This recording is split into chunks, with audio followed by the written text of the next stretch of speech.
All right, so next we are going to learn to slide. So when we slide, we want our belly buttons to face forward. And we want our lead foot to be the foot that, to the direction we want to go to. So if I want to go this way, I want to use this foot. And if I want to go this way, I'm going to use this foot.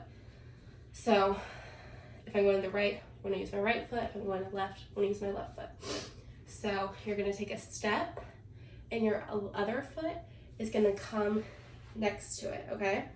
It's kind of like the foot that's behind the lead foot is trying to chase it, okay? So our legs don't cross, they always just stay straight.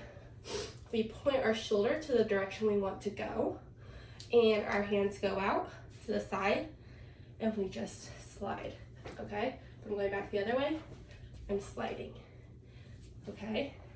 And if you just bend your knees a little bit, kind of like, so they're not locked out, it'd be very uncomfortable. So bend your knees a little bit and slide.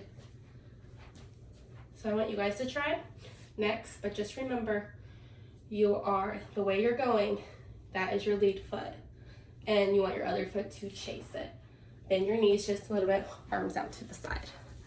And you'll get it.